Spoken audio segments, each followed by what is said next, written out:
మీరందరూ ఎప్పుడైనా గమనించారా? మన రక్తం ఎందుకు ఎర్రగా ఉంది? ఇతర అదర్ కలర్స్ ఎందుకు లేదు అని ఆలోచించారా? మీకిన ఇటువంటి డౌటొచ్చింది. అసలు కొంతమందేమో మన రక్తం నీలం రంగు ఉంటదని అనుకుంటారు. Blue colour. కానీ బ్లూ కలర్‌లో ఉండదు. రక్తం రెడ్ కలర్‌లో ఉంటుంది. అసలు రెడ్ కలర్‌లో ఎందుకుంటుంది రక్తం? ఈ రక్తానికి రెడ్ కలర్ అనేది ఎక్కడి నుండొస్తుంది? అలాగే కొంతమందికి తెలుసు. మన రక్తంలో ఒక ప్రోటీన్ వల్ల ఈ రక్తం అనేది రెడ్‌గా ఉంటుంది. అసలు ఆ ప్రోటీన్ అనేది ఎక్కడి నుండొస్తుంది? ఆ ప్రోటీన్ అనేది ఈ ఆక్సిజన్‌తో కలిసినప్పుడు రక్తం అనేది రెడ్‌గా ఎందుకు మారుతుంది? అదర్ కలర్స్ ఎందుకు మారవద్దని చాలా మందికి డౌట్ ఉంటుంది. అయితే ఈ వీడియోలో మనం చాలా సింపుల్‌గా రక్తం ఎందుకు ఎరుపుగా ఉంటుందో ఈ వీడియోలో మనం తెలుసుకుందాం. అందరికి ముందుగా నమస్కారం. Welcome to our channel Adivasi health lab channel. మన శరీరంలో రక్తం అనేది ప్రధాన పాత్ర పోషిస్తుంది. ఎందుకంటే మన శరీరానికి మొత్తానికి ఆక్సిజన్ ఈ రక్తం అనేది ఆక్సిజన్‌ని సరఫరా చేసి ప్రతి ఒక్క కణానికి అందేలా చేస్తుంది. అలాగే మన బాడీలో ఉన్న కార్బన్ డయాక్సైడ్ అలాగే ఇతర వేస్ట్ ప్రొడక్ట్స్ ఏమన్నా ఉన్నా గాని రిమూవ్ చేయడంలో గిన సహాయపడుతుంది ఈ రక్తం అనేది. కానీ రక్తానికి ఎరుపు రంగు ఎందుకొచ్చింది? రక్తం అనేది ఎరుపు రంగు రావడానికి ప్రధాన కారణం హిమోగ్లోబిన్. అసలు హిమోగ్లోబిన్ అంటే ఏమిటి? అది ఎక్కడ ఉంటుంది? హిమోగ్లోబిన్ అనేది ఎర్ర రక్త కణాల్లో ఉండే ఒక ముఖ్యమైన ప్రోటీన్ అన్నమాట.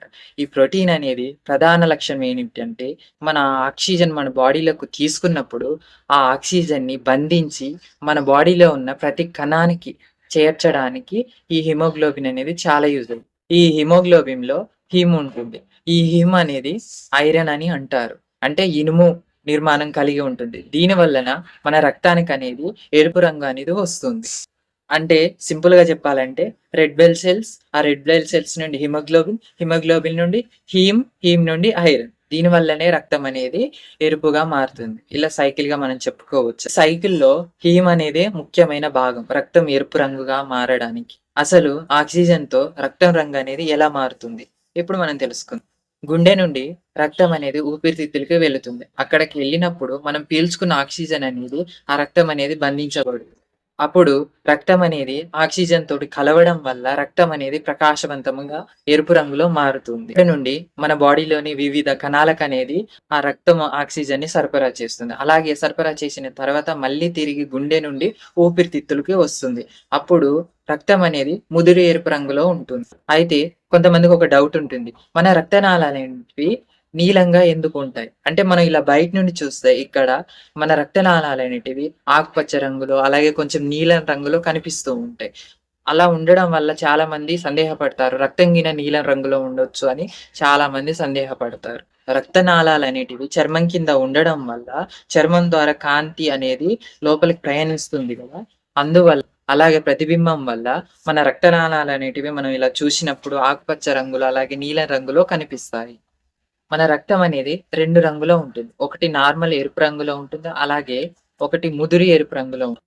ఒక గ్లాస్‌లో మనం రక్తం పోస్తే అందులో ఆక్సిజన్ శాతం తక్కువ ఉన్నప్పుడు ముదురు ఎరుపు రంగుగా కనిపిస్తుంది. అలాగే ఆక్సిజన్ శాతం అనేది ఎక్కువ ఉన్నప్పుడు ఎక్కువగా ప్రకాశవంతంగా ఎరుపు రంగులో కనిపిస్తుంది. మన రక్తంలో ఆక్సిజన్ స్థాయిలనేటివి మారినప్పుడు రక్తం రంగుగిన మారుతుందని మనం దీని ద్వారా తెలుసుకోవచ్చు. అయితే ఈ వీడియోలో మీ అందరికి హెల్త్ ఇంట్రెస్టింగ్ ఫ్యాక్ట్ అన్నమాట.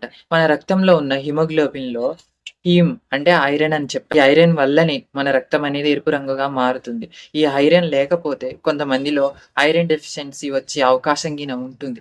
అన్ అయితే మన రక్తం ఆరోగ్యంగా ఉండాలి. అలాగే మన రక్తంలో ఉన్న ఐరన్ శాతం తగ్గకూడదంటే మనం ఎంతో ఉపయోగపడే ఫుడ్ అనేది తీసుకోవాలి. ఆకుకూరలు, గ్రీన్ వెజిటబుల్సు, అలాగే బీన్స్ ఇటువంటివి తీసుకోవడం, ఫ్రూట్స్ తీసుకోవడం చాలా మంచిది. మన రక్తంలో ఐరన్ శాతాన్ని పెంచుతది. అలాగే ఆరోగ్యకరమైన అలవాట్లను గిన పెంచుకోవడం చాలా మంచిది. ఒకవేళ మీకు ఐరన్ డెఫిషియన్సీ ఉంటే ఒకసారి డాక్టర్ కన్సల్టేషన్ తీసుకోవడం మంచిది. ఫైనల్‌గా చెప్పాలంటే మీ అందరు ఈరోజు రక్తంలో ఏముంటుంది? అసలు రక్తం ఎర్ర రంగు ఎందుకు మారుతుంది? ఎక్కడి నుండి ఎక్కడికెళ్ళి ఎలా మారుతుంది? దేనితోటి ఏది కలవడం వల్ల రంగు వస్తుందనేది తెలుసుకున్నారు. అలాగే ఫైనల్‌గా ఒక విషయం చెప్పాలంటే మన బాడీలో జరిగే ఒక చిన్న విషయం వెనకాల ఎంత పెద్ద సైన్స్ దాగుందో అని మనం తెలుసుకోవచ్చు. అందుకని ఇటువంటి విషయాల కోసం మన బాడీలో ఏం జరుగుతుంది? మనం ఆరోగ్యంగా ఎలా ఉండాలి? ఎటువంటి డెఫిషియన్సీ వస్తే మనం ఏం చేయాలి? అనే దాని గురించి తెలుసుకోవాలంటే మన ఛానెల్‌ని సబ్స్క్రైబ్ చేయండి. మీకు ఈ ఇన్ఫర్మేషన్ అనేది అనిపిస్తే కింద కామెంట్ చేయండి. డన్ అని కామెంట్ చేయండి.